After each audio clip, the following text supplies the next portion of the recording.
మేడారంలో పర్యటిస్తున్నారు ముఖ్యమంత్రి రేవంత్ రెడ్డి. హైదరాబాద్ నుంచి హెలికాప్టర్లో మేడారం చేరుకున్న సీఎంకు మంత్రులు సీతక్క, సురేఖ, పొంగులేటి, అడ్లూరి లక్ష్మణ్ ఘన స్వాగతం పలికారు. అక్కడి నుంచి నేరుగా సమ్మక్క సారలమ్మ గద్దెల దగ్గరకు చేరుకున్నారు రేవంత్. అక్కడ అమ్మవార్లతో పాటుగా పగిడిద్దరాజు, గోవిందరాజు గద్దెలను దర్శించుకున్నారు. అమ్మవార్లకు పట్టు వస్త్రాలు సమర్పించారు. గద్దెల దగ్గర గిరిజన పూజారులు సీఎం మంత్రులతో ప్రత్యేక పూజలు చేయించారు. తర్వాత అమ్మవార్లకు నిలువెత్తు బెల్లం సమర్పించారు రేవంత్. ఆయన బరువుకు తగ్గట్టుగా 68 కేజీల బెల్లాన్ని తులాభారంతో ఇచ్చారు సీఎం. ఈ సందర్భంగా గిరిజన పూజారులు సీఎం మంత్రులకు ప్రసాదాలు సమర్పించారు. మేడారంలో ముఖ్యమంత్రి రేవంత్ టూర్ కు సంబంధించి మరిన్ని అప్డేట్స్ కృష్ణమోహన్ లైవ్ లో అందిస్తారు. కృష్ణమోహన్, మేడారం ఆధునీకరణపై అప్డేట్స్ ఏంటి? మేడారంలో ముఖ్యమంత్రి రేవంత్ రెడ్డి పర్యటన కొనసాగుతుంది. ప్రధానంగా మేడారం మహాజాతర సమీపిస్తుంది. మరోవైపు మేడారం జాతరకు సంబంధించి కూడా ఏర్పాట్లు, అదేవిధంగా ఇక్కడ ఉన్నటువంటి సమ్మక్క సారలమ్మ, పగిడిద్దరాజు, గోవిందరాజుల గద్దెల విస్తరణకు సంబంధించినటువంటి పునరుద్ధరణ చేసేందుకు రాష్ట్ర ప్రభుత్వం సంకల్పించింది. అందులో భాగంగానే ముఖ్యమంత్రి రేవంత్ రెడ్డి ప్రస్తుతం మేడారంలో పర్యటిస్తున్నారు. ఆయనకు మంత్రి సీతక్క, అదేవిధంగా అడ్లూరి లక్ష్మణ్ స్వాగతం పలికారు. ముఖ్యమంత్రితో పాటు ఇతర మంత్రులు కూడా అక్కడికి వచ్చారు.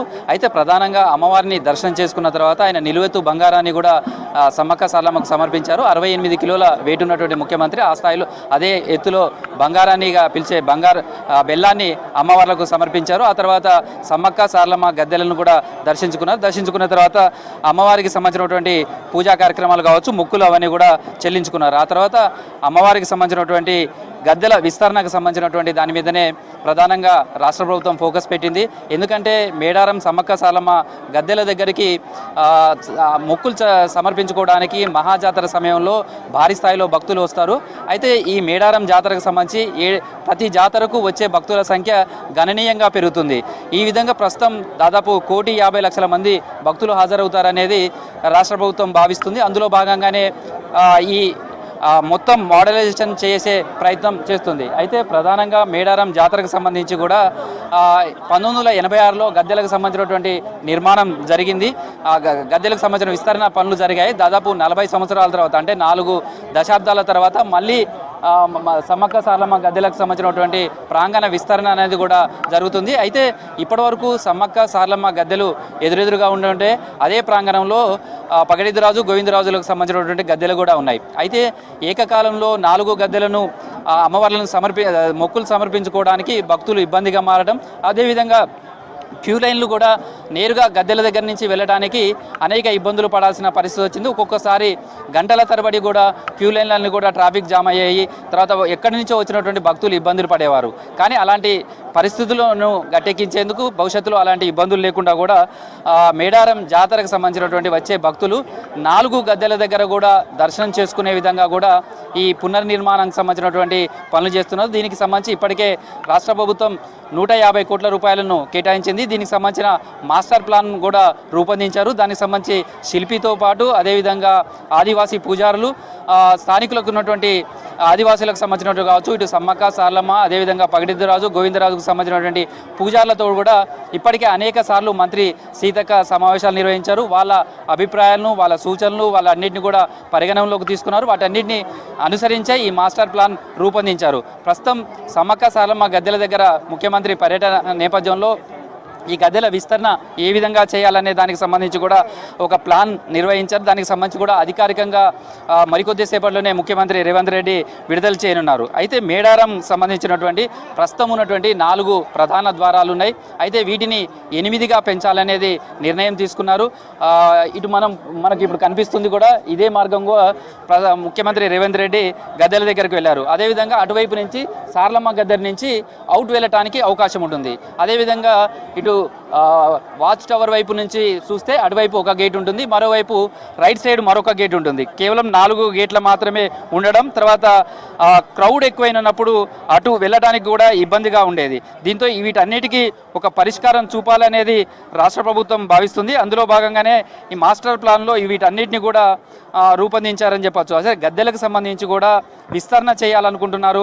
ప్రాకారం వెలుపల కూడా 40 ఫీట్ల వెడల్పుతోటి జఫర్ జోన్ కూడా నిర్మాణం చేయబోతున్నారు. దాని ద్వారా ఎంత క్రౌడ్ వచ్చినప్పటికీ కూడా భక్తులు ఇబ్బందులు పడకుండా తొక్కిసలాటలు కాకుండా కూడా చర్యలు తీసుకోవడానికి అవకాశం ఉంటుంది.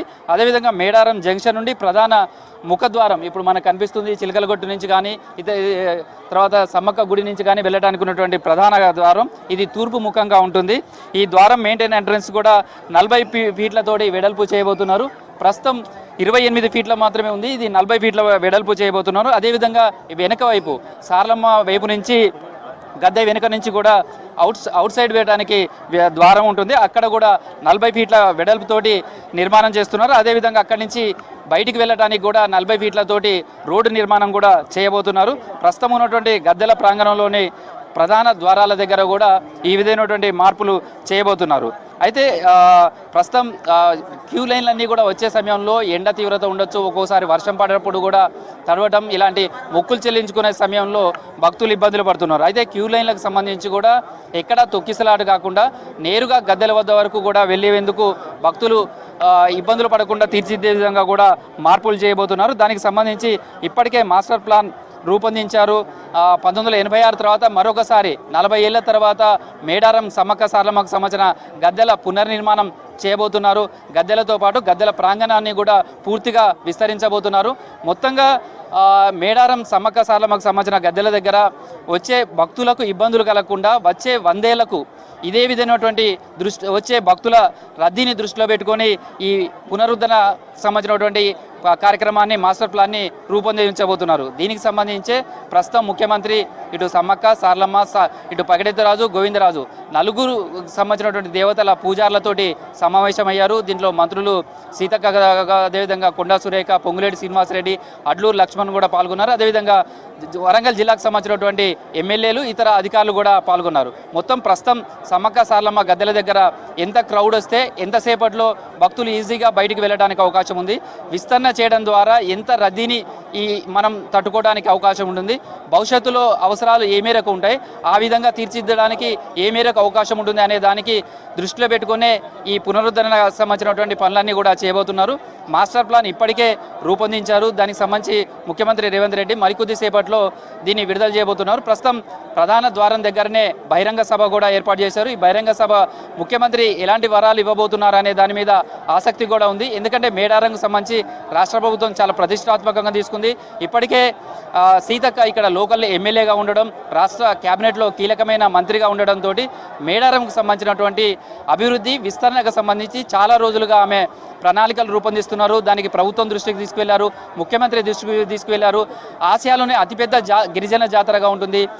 కోట్లాది మంది భక్తులు ఇక్కడికి తరలి వస్తారు.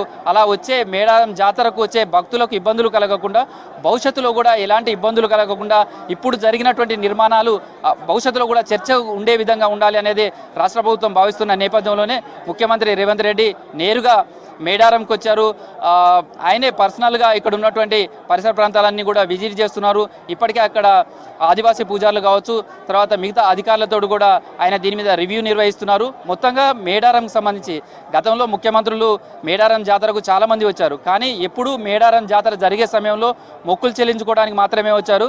కానీ మొదటిసారి రాష్ట్ర ప్రభుత్వం మేడారం సంబంధించినటువంటి డెవలప్మెంట్ చేయబోతున్న నేపథ్యంలో ముఖ్యమంత్రి నేరుగా వచ్చి ఇక్కడ ఏం చేయాలి, భవిష్యత్తులో ఎలాంటి అభివృద్ధి చేయాలి, విస్తరణకు సంబంధించిన పనులు ఏ విధంగా ముందుకు తీసుకువెళ్లాలనేది క్షేత్రస్థాయిలో పర్యటన కోసమే ముఖ్యమంత్రి రేవంత్ రెడ్డి హోదాలో ఇక్కడికి వచ్చారు. అధికారులు మంత్రులతో కూడా ఆయన ఇక్కడ రివ్యూ నిర్వహిస్తున్నారు. ఏదైతే మాస్టర్ ప్లాన్ రూపొందిస్తున్నారో దాన్ని అధికారికంగా కూడా ఈ బహిరంగ సభ నుంచి కూడా ఆయన విడుదల చేయబోతున్నారు.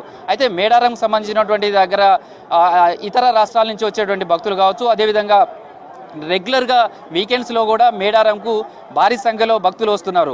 గతంలో కంటే 2 ఏళ్లకోసారి జరిగే మహామేడారంకు కావచ్చు, జాతరకు కావచ్చు, అదేవిధంగా ఏడాదికోసారి జరిగే చిన్న జాతరకు మాత్రమే భక్తులు వచ్చేవారు. కానీ ప్రస్తుతం మారిన పరిస్థితుల నేపథ్యంలో వీకెండ్స్ వచ్చినా, హాలిడేస్ వచ్చినా, పండుగ రోజులలో కూడా దాదాపు 3,000 నుంచి 10,000 మంది వరకు కూడా మేడారం సమ్మక్క సారలమ్మ గద్దెలను దర్శించుకోవడానికి వస్తున్నారు. మేడారం మొత్తం కూడా టూరిజం సర్కిట్గా ఉంది. దాన్ని దృష్టిలో పెట్టుకొని మేడారంకు సంబంధించినటువంటి డెవలప్మెంటు, టూరిజం మొత్తం సర్క్యూట్ను కూడా రూపొందించాలనేదే రాష్ట్ర ప్రభుత్వం భావిస్తున్న నేపథ్యంలో ఈ విస్తరణకు సంబంధించినటువంటి కావచ్చు, పునరుద్ధరణకు సంబంధించినటువంటి పనులు, మాస్టర్ ప్లాన్ను కూడా రూపొందించారు. ఎందుకంటే 2026 జనవరి 28 నుంచి మేడారం మహాజాతర ప్రారంభమవుతుంది.